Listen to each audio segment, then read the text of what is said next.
Aloha everybody, I'm here with the coach of the Shell Va'a team, 12-time Molokai Hoe champion David Tepava, speaking of course in French, and I'll translate it. Alors les impressions de ce matin, vous vous sentez bien? Oui, on se sent bien, hein. Ce matin, bon, c'est le jour qu'on attendait, hein, le grand jour comme on dit, hein. Qu'on attendait, qu'on s'est bien préparé. Voilà, on a hâte. Hein. So I asked him a question, how do you feel to this morning? And said they've been waiting a long time for this day. They're ready to go. They just want to be on that water and just go as fast as you can. Of course, la stratégie d'aujourd'hui, the strategy of today, what is it? Oh, la stratégie simple, hein. C'est une course à changement et puis voilà, départ canon comme on dit, hein. Et puis d'essayer de sortir du lot et de travailler jusqu'à la fin. Okay. So strategy really is to try to get out in front early on, and then just try to keep that pace up, and we'll see all the way to the end how that works. Et bien sûr, un petit message peut-être pour ceux qui nous regardent par rapport à cette course Molokai, c'est vraiment l'événement. So I'm just asking him, what he thinks about the Molokai Hoe this year.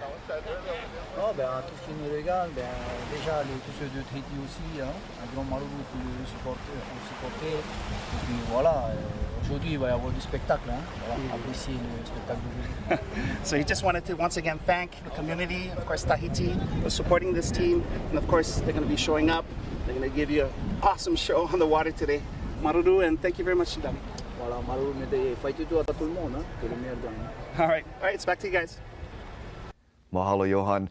I think, Louis, first of all, it's so cool to hear French being spoken on our TV and that being shared. For everybody who's coming from Tahiti and participating, how big of a thing is this every year for all of you? Well, it's the energy is different from where we were racing back in the days, but I'm looking at David's eyes, and he's pretty focused on the team, and I pass by them every morning when I do my session, and Shell is really focused. Yeah, if you see the big picture of that team, it's like a big project, starting from their boss and transferring his passion for the paddlers. So it's a different base story, Shell, compared to all other clubs. That's one thing, though, I think is so unique and special about this event, is that we can have everybody else from around the world to share their paddling here in, selfishly, the home of paddling. I think I like to say that. But with that being said, Molokai Hoe is a huge, it's not just a race. There is so much history and backstory and kauna to this race. So if you're unfamiliar with the Molokai Hoe, hopefully we can catch you up with this nice little package.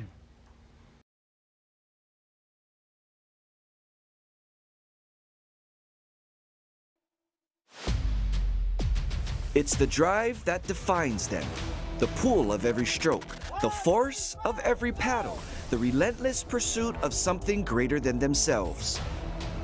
For these men, the Kaiwi Channel isn't just a stretch of ocean, it's the ultimate test. This is the Molokai Hoe. After 4 long years, the world's best paddlers return to face one of the most grueling races on the planet. A true test of mind, body, and spirit. It's not just a race, it's nearly 75 years of history, strength, and endurance.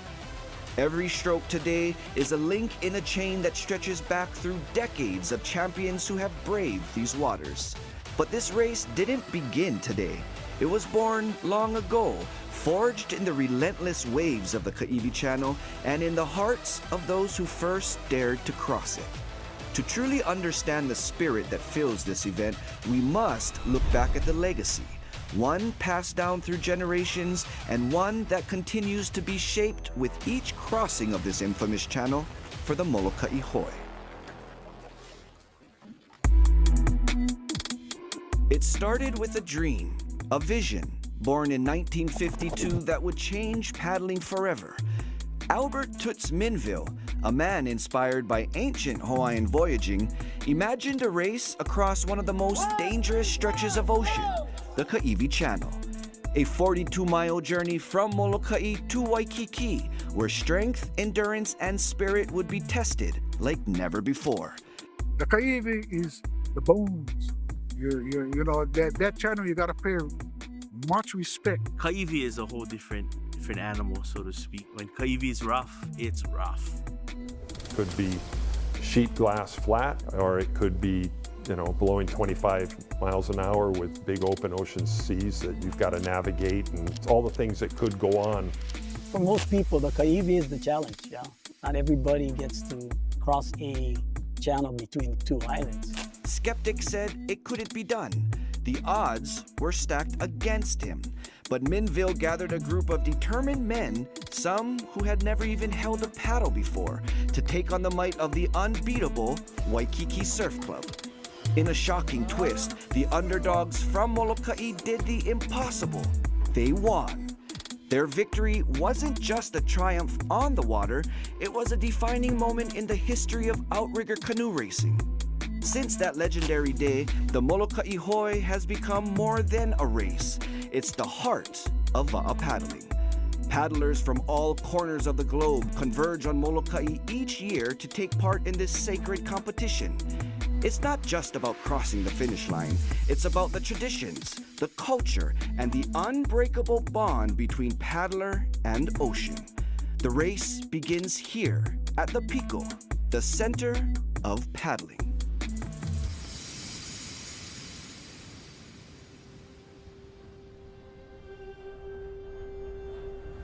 But the Molokai Hoe is no stranger to challenges. In 2020, for the first time in decades, the races were forced to pause. The world faced unprecedented obstacles brought on by the COVID-19 pandemic, and for the safety of the paddlers, the Molokai Hoe and Navahineo Kekai were postponed. It was a time of uncertainty, and around the world, paddlers felt the absence of these iconic events. Yet even in this dark time, the spirit of paddling endured, a symbol of perseverance, hope, and the unshakable will to push forward. Just as the world was beginning to recover, another tragedy struck. All right. It's one of the biggest parts of the experience for everybody. When you land on there, whether it's by boat or plane, and you touch the ground, it's a whole different feeling. You get that coming from Tahiti. Yes, true. And I'd like to thank the people from Molokai for hosting back this event. And I know it hasn't been easy most of the time, but it's happening today. So big thank you for the residents of Molokai for hosting the event again. Well, I mean, it's in the name, Molokai Hoe. And in the opening package, we learned that the first race, it was the Molokai crew that won and claimed the title of the inaugural Molokai Hoe. So to be able to continue this relationship and to see this practice being continued is amazing. But if we look at this right now, Malia, you know, just as a paddler, you know, what would you be thinking at this part? So they're still going to the line? They're moving up. It looks like they're moving up. They're pretty hard. So is the line, I see those buoys kind of to the left of the screen. These guys are going pretty hard. It looks like they already started. Yeah. Even though they haven't reached those buoys yet. I mean, I think they're going full out. I think they're pressing. The boats that are behind now realize that the line is moving. They've got to get back up. No, I think they started. Look at that. Well, basically, if nothing else, it's a sprint to the starting line. This is your only warm-up. No, I think they're going. They went. They're going. You don't go too hard. Remember, it's the beginning of a sporting event that you're going to have lactic acid and things like those building up in your muscles. So you've got to work through all of that. Stay calm. Keep your body in check. This looks like Shell here. Yeah. So here goes Shell. You can see them. Lewis, you can speak to their different strokes. Yeah, how do you call that? The drone picture, when the guys were going, Shell was way behind. So I think they're gonna catch up because they're behind right now. They're not supposed to be at that position. They're supposed to be at the lead pack. So that's why I was a little bit concerned. You know, they hold everyone before heading. Yeah, you can see it looks like Keaukaha Canoe Club looks like they're out in front right now, and the inside doesn't look like it's being favored. So with tides, you mentioned tide. I think high tide is later on this afternoon, if I'm not mistaken, around 1, 2. David Tebaba, who is the coach, he was a steersperson for Shell won 10 times on Molokai Hoe. Once he became coach, he installed that technique. A very long stroke. We're talking about 50 strokes per minute. And of course, so that the paddlers get to feel the va'a. That's the only reason. So you take your time, you feel the va'a, you go with the va'a's inertia as much as you can, and then of course you punch it in with another stroke. Yeah. So they've been doing that for the last 4 years, ever since David Tipava has become coach, and applying it to all of their races. So usually, they go out a little bit slow, right? But today, they decided to change it up a little bit. So who knows? Maybe a record? No, I don't know about that. But I believe there's 8. If there's 8, then Yeah. all right, even better. So when we're looking at this, I mean, again, going over it's overall, but we have the different divisions, junior division being one. What are the other divisions we're looking at? We've got Koa is another division, and then we've got Masters, and there's 19 boats in the Masters division. We've got 40, 50, 55, 60, and even 65 plus. We've got 4 boats in the 65 plus division, which is really awesome. So, a lot of veterans that have been around a long time. What's the difference between, I mean, for you, when we're looking at, Louis, the Koa canoes, what kind of canoes do you guys practice in back at home? Well, we have the Hawaiian canoes in Tahiti. Most of the clubs paddle with them. They only jump onto the racing craft, Tahitian style canoe, like the pace. We relate that to the level of fitness that you have, and you only realize the level that you have on race day. You can train, but you only realize it. Oh man, maybe I'm not that fit, so I better slow down. But it only happens on race day. But guys like Shell, they have the potential. They're not the only ones in Tahiti with that potential, but they're the guys showing up today on the field. So should be a cruise journey. You just don't want to screw it up, and you want to get in there. Look how relaxed these guys look. La la la. So actually, Kim, now we're looking at Shell. So Louis, I want to ask, why is Shell so good? I mean, it seems like every year they're up in front, if not taking it home. You want to look at the big picture of the team. It's a whole concept different from any other cruise, I would say. Like I mentioned earlier, it starts with Albert Mooks, who's the owner of the company. And you got to know that none of these guys are hired in a company except for one thing, winning.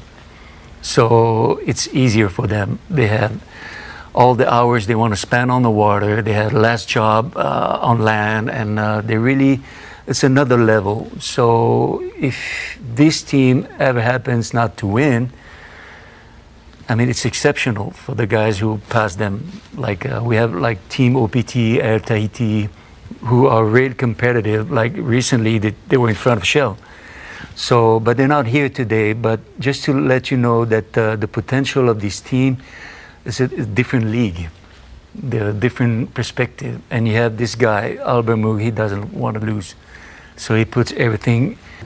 So then I'm assuming your conditioning, your dieting, everything outside of the canoe is going to impact what you do inside. Well, I'm not, sorry, but I'm not so much as a diet guy. I'm more like Michael Phelps, he eats whatever he wants because he burns everything out, so. Awesome. The race, and so that 6 can't be in there all the time. So you need to be able to change the 6 up. You got 9 people that are going to be in, 18 different combos throughout the day. So all those combos need to work. Which I'm assuming that falls on the coach's job. And I don't think we mentioned this time around, but Uncle Walter is actually your coach at one point. Oh, yeah. She's probably tried to forget that a few times. Sorry about it. Oh, I've heard the words, oh, Malia, more than once. So is that for a coach then, Uncle Walter, is that what is going through your mind? Setting up all the different options, and hopefully maybe, by the time we get to this race, I have every single option available. Yeah, you've definitely, you've worked through those every day during practice. You've built change charts that you come to practice with and run through and that sort of thing. On a day like this, you're going to throw in the variables of your competition and the conditions as well. So you've got to be able to be flexible and pivot where you need to. And I mean, we're getting shots here, a lot of shots of Shelva'a here, paddling very comfortably, very much under control. Look at him drop the stroke count down there and then bring it back up. Yep. So we talk about 1 and 2 seat or 1 seat, especially setting the stroke count. And these guys are so sophisticated that they can even signal from the middle of the boat that it's time to go. Right. So we mentioned so that the kuleana, the responsibilities, the jobs of 1, 2, 3, 4, you know, being the powerhouse, and we didn't finish off 5 and 6. 5, I think it's just the common joke. Maybe 5 is the extra seat, the weakest person, whoever is left over, we're throw in there. But that's not necessarily the case, Malia, as you were sharing the last time. Oh, I've never felt 5 is the side salad. I've always felt 5 is really important, especially as a steersman. If 5 can help, you know, your steersman's going to be in better shape.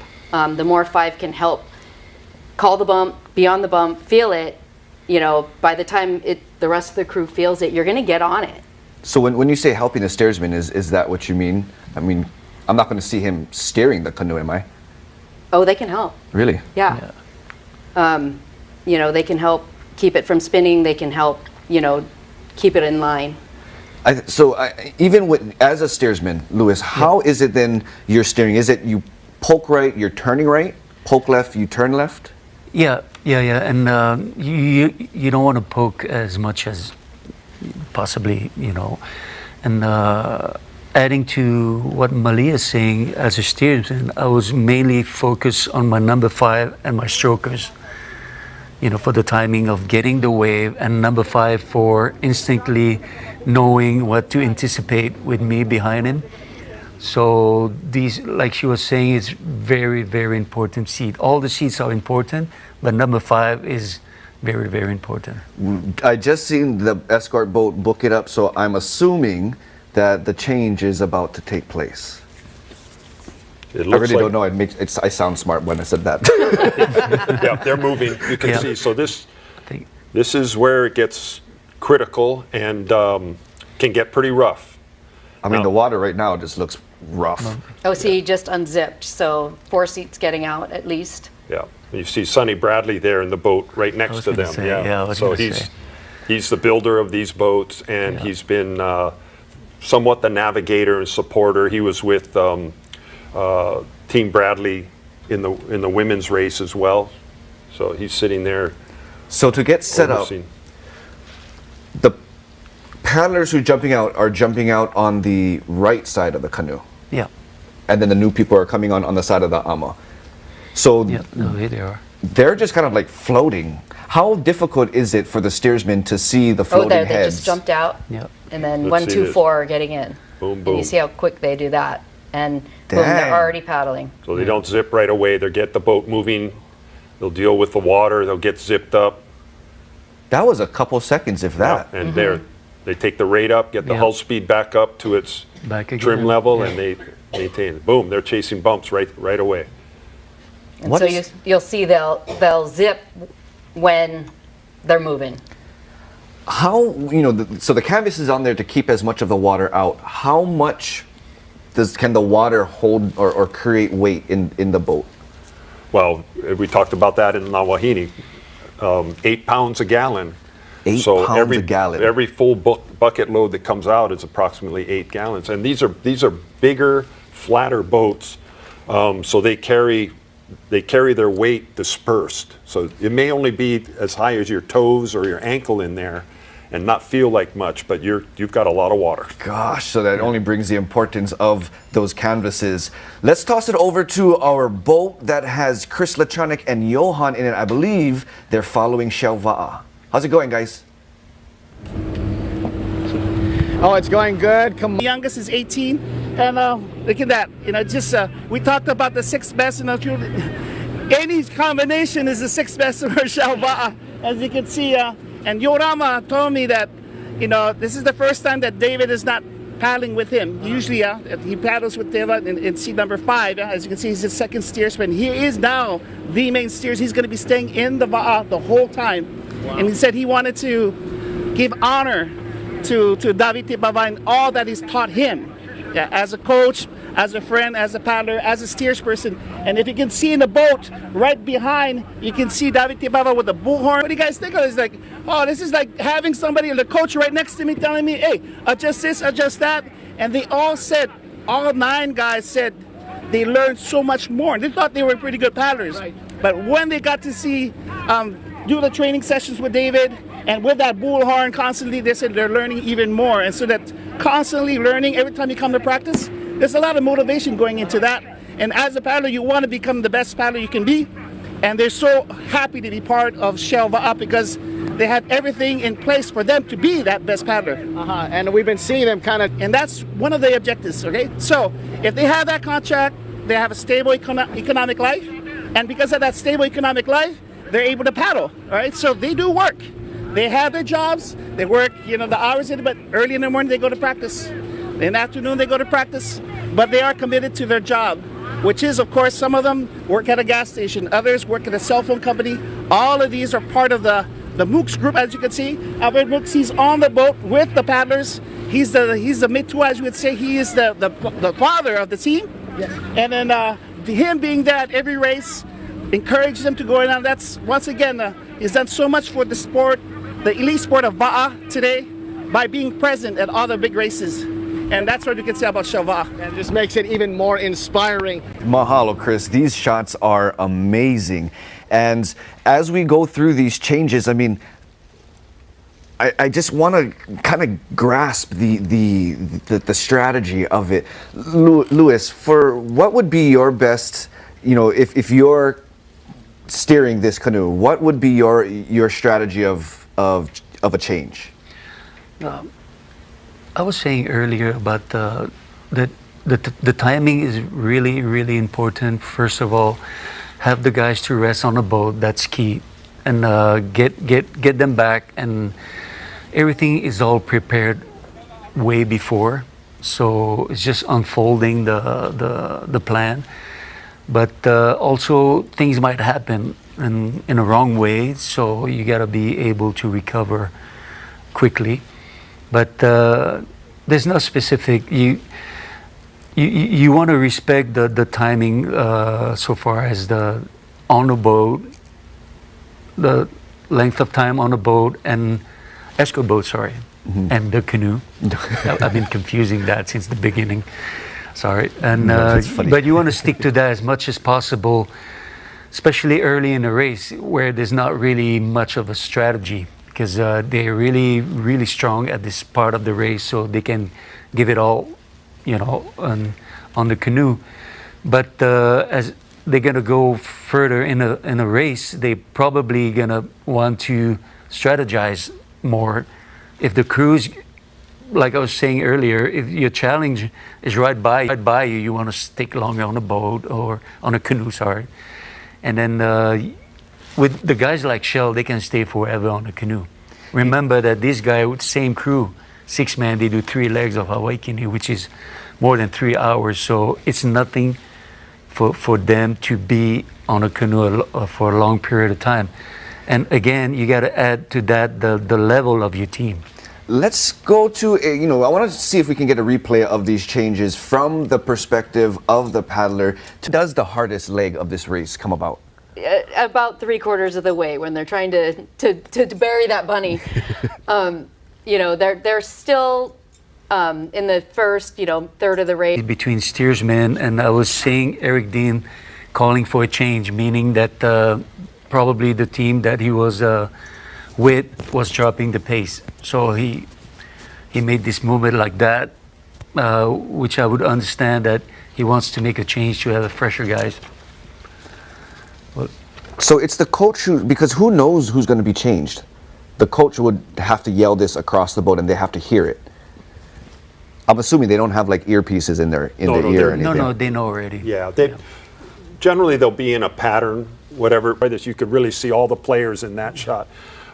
We've been in battles. Louis and I have been in battles against each other where literally you're side by side. Gosh. So I know. Once you're on the wave, you stop paddling. I'm assuming that's what happens. You would if you're confident that it's a good good long ride you're going to get. You give yourself a chance to take a break, regroup a little bit. It's also psychological. When you can shut it down because you're surfing, you know that you're pumped good. and excited for the race. Yeah. What about you, Lewis? Okay, well, first of all, between you two, who has won more? This guy. I'm old. This guy. Oh, Yeah, so he's humble old. of Yeah, you. this guy. And yeah. He's won a lot more races than I have. I just happen to have had good teammates that took me across the Molokai a few more times. What about you, Malia? What has been your most challenging experience crossing the Kaiwi Channel? Probably when stuff breaks.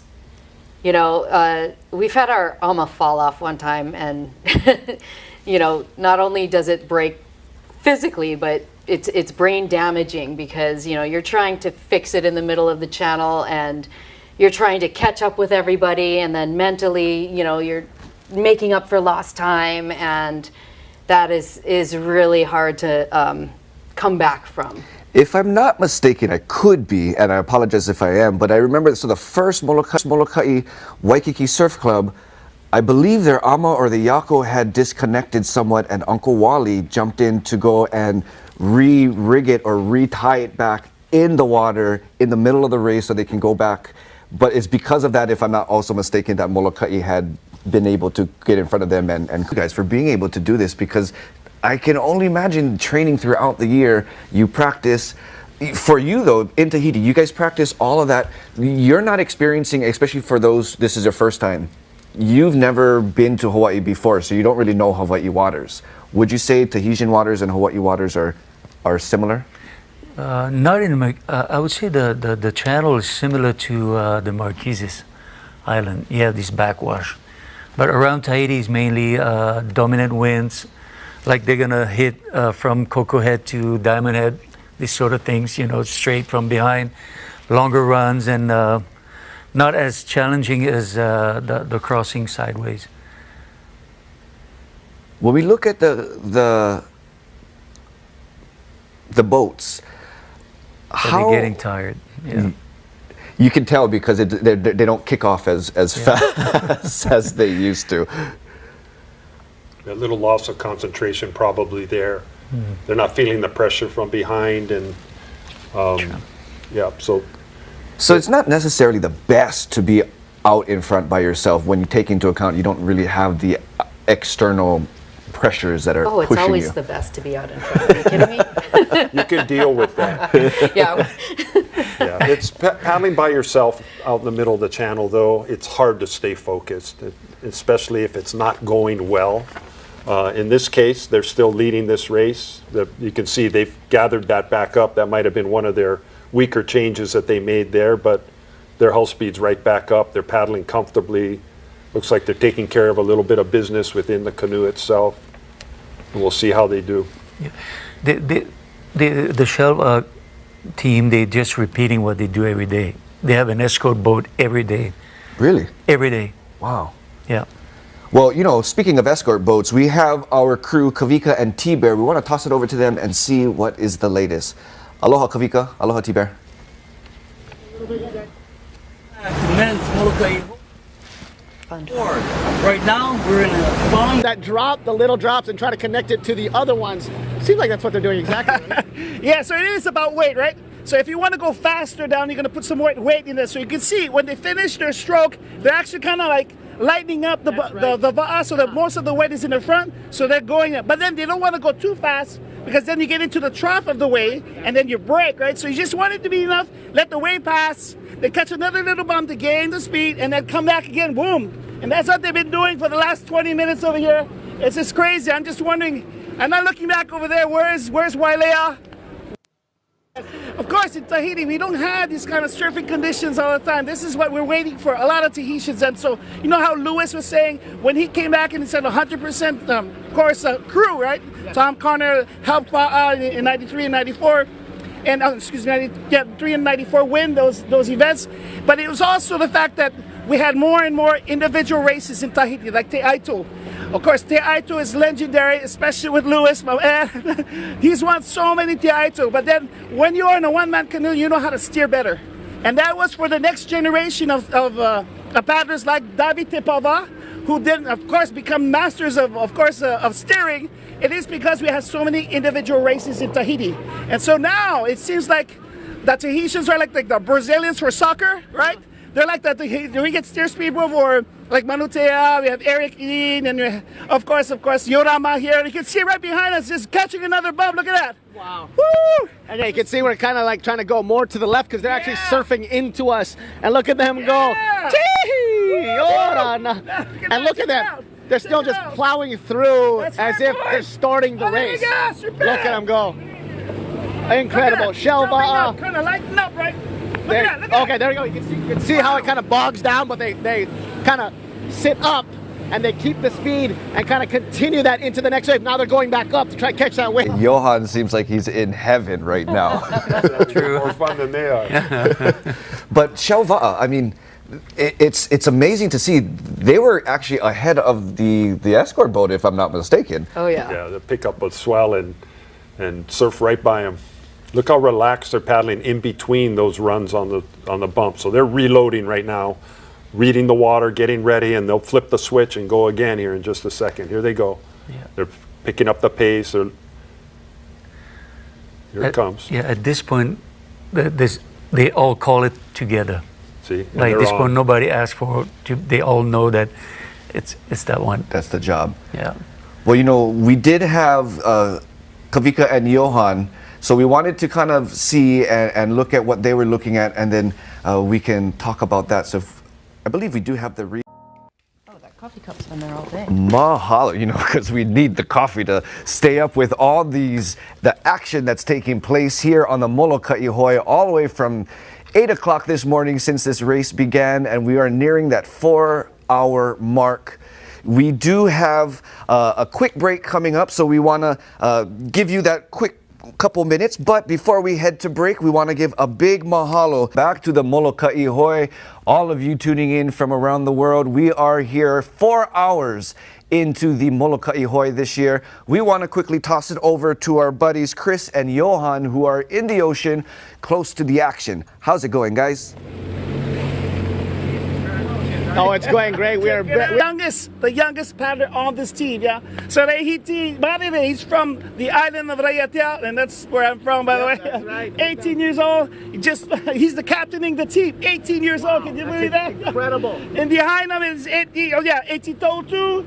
And then we got some more, and then of course steering, of course Yorama. He's been on the VAR like many, like Kekoa Kramer, like Manutea Owen. Like, of course, Eric Dean, they've been on the VAR since the beginning, and that's what you got to do.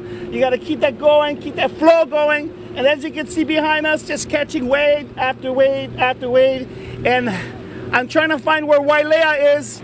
I don't want to say, but it's, I think, at least more than a mile away from this situation. I'd say almost 2 miles. And yes, Shelva, the best surfers, they have just been continuing to pad that lead. Okay, we're almost coming up to Diamond Head. Looks like almost a black point. What's going on with the rest of the race, and are we going to break a record? What's the actual record for Molokai Hoe? Well, the record was set in 2011. Okay, it's 4 hours and 30 minutes and 51 seconds and stuff like that. On that particular day, everybody set a record. Wailea had their fastest time. Everybody who was behind Shell had it, and I don't think it's gonna happen, right? All his energy from, but being that excited throughout this whole time of the race is infectious. I love it. From one boat to the other, let's toss it over to Kavika, who is with Molokai, hopefully. But we will be, you know, we are getting closer to the end and to the finish line. To my knowledge, we will now toss it over to Kavika with Molokai. We're out here. Get it, guys. We're almost there, closing in and inching closer to the finish line at Hilton Hawaiian Village in Waikiki. One thing, though, I don't think we've touched upon, especially this morning with this, when this event had started, was getting these canoes over to Molokai for them to be able to race here. What's that process like, and how much of a challenge is it to get all of that prepped and be ready to start Molokai Hoe? It's huge. It starts weeks ahead of time, and keep in mind, boats are moving throughout the state for other races, coming back from other islands and things like that, or coming in from other islands to come through Oahu to get up there. So it's a big undertaking down at Young Brothers. being loaded onto racks. Koa boats travel up by trailer, and it takes a number of barge cycles to get everybody up there. Of course, offloaded at that end in a smaller port, and then onto trailers and transported all the way down to the west end of the island, down the dirt road to Haleolono, which is very isolated. So it's a big undertaking, and the people of Molokai are really the ones that make that happen. But not to mention, it's been 4 years since that road was improved. So Guys, our first crew, go ahead and take that boat across. What a beautiful Walter shot. and I have both raced that boat across the channel. Really? So it's a very Yeah. special canoe. Yeah. Not to take attention, but since we do broadcast Aloha Authentic on KHON2, we actually are going to have a rebroadcast of a story with Waikiki Surf Club, but in there they also speak about the Malia and sharing a lot of the history with that. That will be airing later on today, so if you aren't doing anything, be sure to tune in with that. And Waikiki Surf Club is participating again this year, one of the first in the first Molokai Hoe, and continues to go strong. Speaking of going strong, Shelva'a. Shelva'a, that tells holds where they their- are, just right south of Diamond Head, just offshore, looking strong, having fun. They know how this race is going to end. Now, this race has ended for crews from time to time, just a little bit in front of where they are now. You can't take it for granted coming Yep. around the corner with the surf and the things like that. I'm sure they'll take a wide berth. You can see the surf breaking behind them a little bit. Look at them still chasing bumps. That They're gonna pace drop. is These up. guys are so polished, and they're into that bump. Let's see if they take it down and relax. I mean, that is some serious hull speed. What is the approach to catching a swell? How do you set yourself up? Well, you really read the swell. The swells kind of come in a series or a set of waves. You'll see them slow down, and they're letting the trough of the swell form in front of them. And most people think of a wave in Waikiki where you see a canoe coming in surfing to the beach and they're riding the wave that's behind them. But in reality, the paddlers, both in one-man, six-mans, or sailing canoes for that matter, they're watching the bow or the front of the boat on the back of the swell in front of them, because there's a trough and a pocket that develops, and they're trying to put the bow of the boat right down into that hole so that the stern will be lifted up, but they're really reading the front of the canoe. So half of the canoe is on the wave. The other half is... They're trying to make the front of the boat and have its weight drop into that hollow spot right behind the swell in front. Well, notice the steersman never looks behind. You're surfing the wave in front of you, not the one That's behind. a great point. So they're always looking forward. You're reading the bump in front, not looking back like you are surfing. I would ask, how do you know? But Uncle Walter had just filled that in. That's fascinating when you think about that, because, I mean, the steersmen already have so much other things to be focused on, and that would just be one other element. And I would think, kind of talking again, you know, where your eyes go, where your focus goes. If you're looking behind, The two veterans of this team, right here at Vaiati in the front as a stroker, and of course the steersperson, Yorama, they've been with Shelva 10 years. They've won together four Molokai Hoes, and so they're going to be an exchange. All right, so so as stroker, you have Keone Supis. He's 20 years old. He's once again first Molokai Hoe for him. In second, it looks like it's so he is an 18-year-old. And then, of course, captain, of course, Charlton Audi. Yeah, 7 years with the club. Slidey saw out in 4. Also 7 years in the club. Those two, the 3 and 4, they've been together since the beginning. And then in the back, you can see Bryce. Bryce is in the 5th seat, and so he's a Taito champion here. All right. Leaving, of course, his spot. And if he was on that, if he was on the Va'a today, he would have tied Tom Connor for the most victories, which is 11, as a paddler. So Tom Connor won with outrigger, and they won twice, of course, with Ba'a, giving that 11. There you have this beautiful team just coming straight for the... Look, they look just as fast as they were at the beginning of the race. Yes. Incredible. Wow. It is amazing how their pace is never lightened at all. Kind of just taking rest during waves, but it is amazing how fast they are going, and we are just getting close to that finish line, and we're going to be there all the way to the end, right here on boat 1. Johan, Chris Latronic. Guys, it's exciting. We're almost to the finish. Sending things back to you.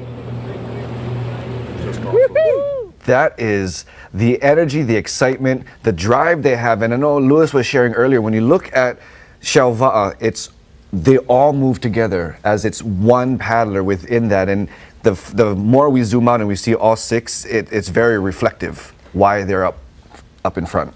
Oh yeah, they are still absolutely hammering and really trying to get that record. I mean, hopefully 10 minutes or so, they said. I mean, in your mind, how close are they to the finish line? Well, they're within 10 minutes of the finish line, especially. They're still surfing in the middle of Waikiki. They're finding swell to surf. It's incredible. We don't know exactly when the clock started at the start, right? Because I don't know that it was exactly at 8 o'clock. So there may be some fudge in here that they have room to make up for. But they're still, you're gonna see Kohio groin here in just a second along the shoreline. So they're off of, off that's the sunset on the beach right there. You can see the screen in the back. Yeah, that's Waikiki Surf, right? That area right there. So they're still, I'm gonna say, they're probably 5 to 8 minutes from the finish line at least. I'm gonna guess. Well, when they were talking about that record, it seems possible for them this year if they keep up with it. Now, at this point, though, as you're mentioning, the race isn't done until it's done, until they cross that finish line. What's the possibilities in your mind? Anything that could happen at this point? I'd say slim to none. They're pretty much in safe harbor at this point. Yeah. Yeah. Anybody gets in their way, and they're going to be in a lot of trouble. There's a fleet of boats that you can't see from this shot, but there's a fleet of boats around them that are all moving. It's probably creating somewhat of a buffer for them. So I think they're in good shape. They can see the turn buoy at this point. It's a big triangle orange buoy. They know their next point they've got to hit, and they're just checking it off to get there. Now you see the fleet of boats that's forming around them. And their boat speed is still so fast. All that wake, though, from the surrounding boats, that doesn't impact. I mean, they seem quite close. Well, they're behind them or outside of them, so they're being careful. All the boats are being very careful to stay out of their way, and the officials are in the area, so they'll be clearing boats out of the way as well. As a coach yourself, looking at Shelva'a, what can we take from them? What would you take from them and teach your boys and your juniors? Well, we try to learn from them all the time, and there's there's a new generation of paddlers that's well more informed than I am, and I actually look to them to tell me what they're doing. But their technique and the way that they apply their power and exactly the power point, the follow through of the stroke, it's very, very precise and refined, and there's a number of ways to diagnose it and to take away, and there's struggles going on now is exactly how they become so proficient at it. There's different versions of it, and you'll hear coaches, you'll hear even their coaches will teach it to others, and it's hard to translate. It's time in the boat.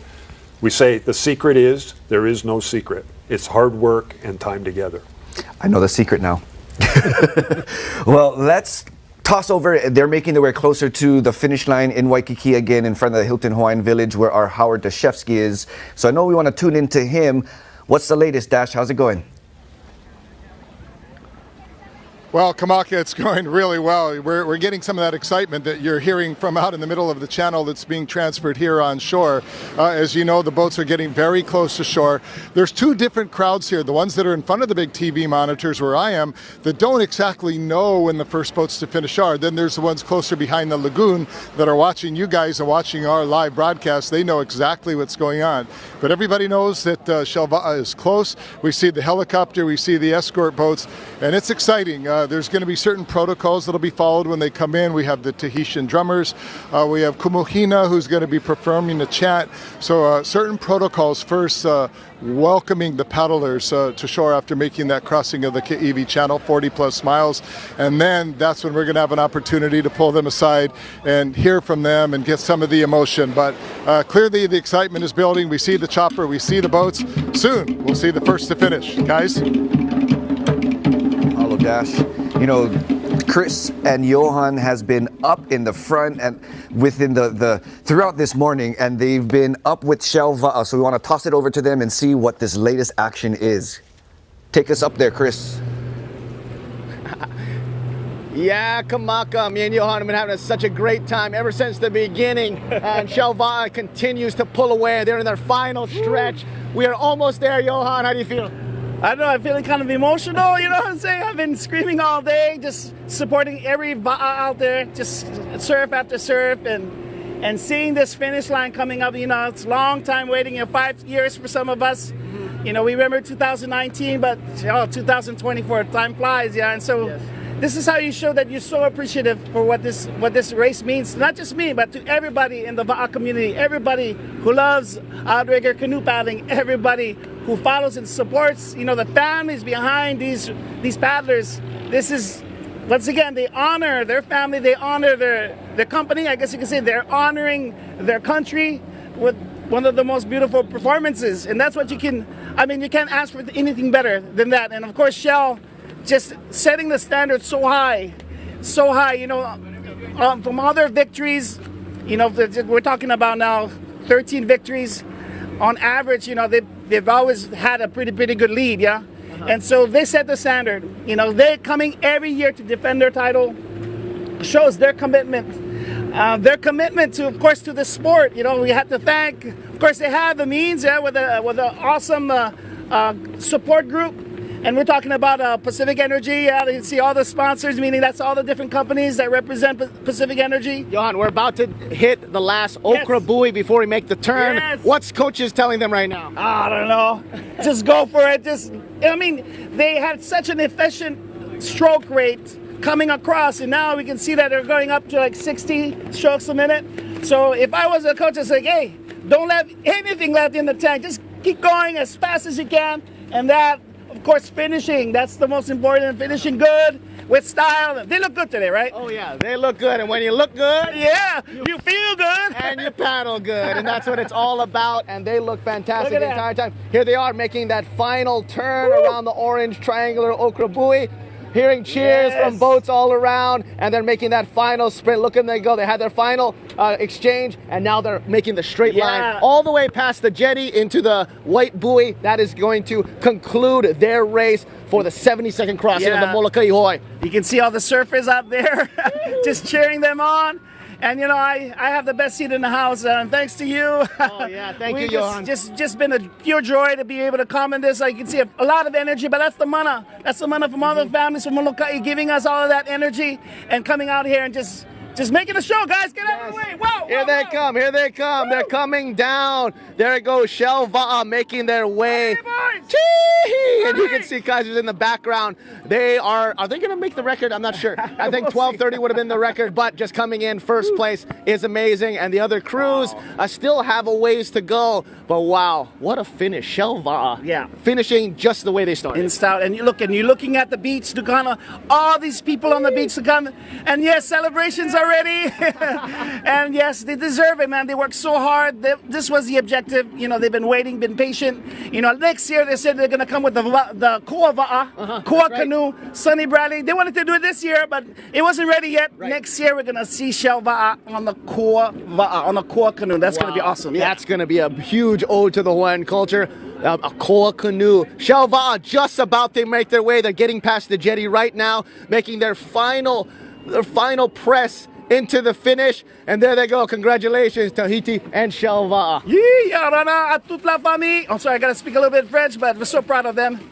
Once again, congratulations. So emotional, bro. Yes, so good to be with you, Johan. Thank you to Salt and Air Productions, everybody here. And this is just the first boat in. We're going to be here throughout the live cast, giving you all the results as they come in. And there we go, Shelva'a, the winner of the 72nd crossing of the Molokai Hoe. Christotronic, Johan, and back to you guys. Wow. Woo! That was awesome. That was awesome. Congratulations to Tahiti and Shelva'a and their entire crew. I am exhausted watching them. But this is just the beginning. There are so many more crews and canoes to be crossing. But for you, Uncle Walter, how would you rate? Can you rate them? Incredible. I mean, blown away. You saw the kind of energy and strength they have at the end of the race. I think that they'll probably be wondering if they could have pushed or should have pushed a little bit harder further out, being that close to what will be the record. Conditions maybe dictate some of that. the next up will be Wailea. They're now crossing Waikiki Bay, and we'll see them up soon. And as we talked about early in the broadcast, now they're measuring themselves against the clock and against Shelva'a, because that's now the standard of the sport right there. So they'll have a lot of pride being from Hawaii, a Hawaii crew, and they want to see what that gap is, because they're always trying to close that down. I think it's fascinating to hear. First of all, Johan is a great person to listen to. He is so much aloha comes from him, and it's amazing. But him mentioning that next year they may come in with their koa canoe, I mean, how significant is that?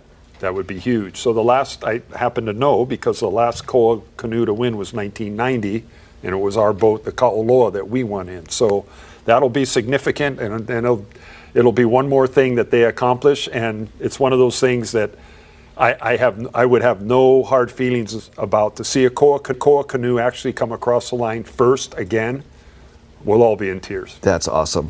For Malia, when you had crossed this finish line, what would you be thinking? What's going through your mind right now? I mean, it's such a sense of accomplishment, and it's your team. You have bled with them, you sweat with them, you have given so much up. Time with your family, time that you could have been doing a lot of other things. So it is just such a feeling of accomplishment, a feeling of relief, gratitude, happiness, so many things going through your head at that point. Oh, yep. There's Lewis. We've seen him pop back up. But this is his fam right here. This is his crew. He's proud of them too. Lewis was part of the group that really put Molokai Hoe on the map in Tahiti. The generations that came just before him, and then he's a rock star down there and up here. And the thing that's great about this is we see this and we think in our minds, well, Shelva'a won Molokai Hoe again, it must, so what? Right? Again. But keep in mind, a lot of these guys, it's been 4 years plus, this is like a new experience again for them. So there's a lot of pride for them, and congratulations, Tahiti.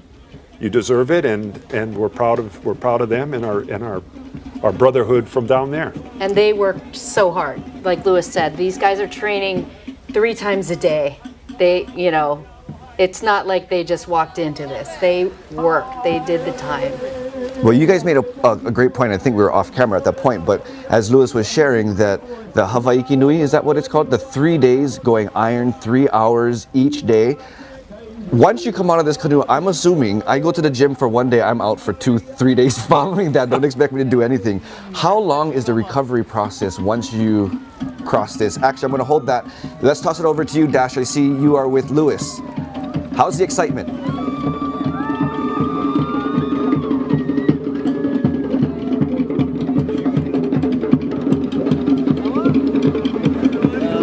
Hey guys, I'm hoping you could hear me, because I could barely hear you. Very fittingly, we have the Tahitian drums in the background. First of all, we have Louis Laughlin. You were in studio. You watched them for the first 4 hours. Please ask him on our behalf, this particular crossing, the 13th victory in the Molokai Hoe. How was this, once again, setting the bar for the rest of the competition? Yes. Well, Yorama, la question principale, comment c'était pendant tout le parcours et puis la difficulté que vous avez eue. On a vu au départ que vous étiez derrière tapé. Les gars sont partis un peu plus tôt et puis du coup vous avez bien rattrapé et puis là vous êtes loin devant, tout s'est bien passé comme prévu. Voilà, on a raté un peu le départ au début, enfin on était un peu en arrière après. Les copains, on n'a pas paniqué, hein. On savait ce qu'on va aller. Okay. So they like he said, they pretty much missed the start. We saw it on the drone, but they kept their cool and they came back and they were excited to get to their race plan. So what about the strategy of sticking to a more southerly route, catching the swells, getting the wind and taking advantage of whatever you could out in the water? Et la stratégie par rapport au cap que vous avez pris pour avoir tout cet avantage du parcours que vous avez fait et qui a vraiment payé. Vous n'avez pas de compétition, mais cette stratégie de parcours, ça a quand même payé.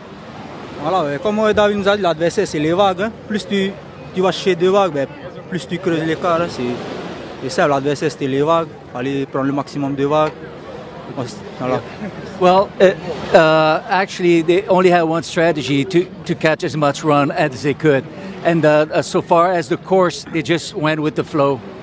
If I could ask you maybe to grab one more of the paddlers and maybe we could ask them a question here. Oh, don't be shy now. Want to bring in one of the guys. Just ask him, it's such a great tradition to bridge the Pacific from Tahiti to Hawaii. At what point do they feel like they're going to secure victory? And at what point can they actually hear the Tahitian drums? And what kind of inspiration is that? All right. Ce qu'il veut dire, c'est que la question, c'est par rapport à la vibe que vous avez quand vous êtes venu avec Shell, l'énergie de Tahiti et tout, pendant tout le parcours, comment vous avez vécu ça, et surtout à l'arrivée avec les Toérés. Tout à l'heure, ça a donné des frissons. Hein. Après, dès le matin, on savait que toute la Polynésie était derrière nous, vu qu'il y avait un direct d'ici à Hawaï et à la Polynésie. Du coup, on a pensé aussi à nos familles, tous les sacrifices qu'on a fait. Et voilà, merci Seigneur. Well, it's a whole family thing. It's all cultural. It's all related to the culture of their passion, the love for the sport. And they had in mind the whole way of their families and all that. So that gives them extra energy. And the Toere, of course. All right. Thank you so much. Louis Laughlin translating for us. Congratulations to the gentlemen from Shelva, French Polynesia, winning their 13th Molokai Hoe. Time for them to go celebrate with friends that are here. I'm sure some family members have also made the journey with them. But this team, as Walter, Malia, and the rest of you were talking about, they have once again set the bar here in the 72nd Molokai Hoe, winning for a 13th time. These guys, you look at their arms right now, you can only imagine what they're feeling like, but literally, figuratively, these guys are pumped. We'll send it back to you guys for the moment as we get ready to welcome in the second Va'a. Awesome. The excitement looks to be off the charts right now down at the Hilton Hawaiian Village. Big congratulations to Shell Va'a. We have our next crew coming in, but you're talking about this, Uncle Walter, now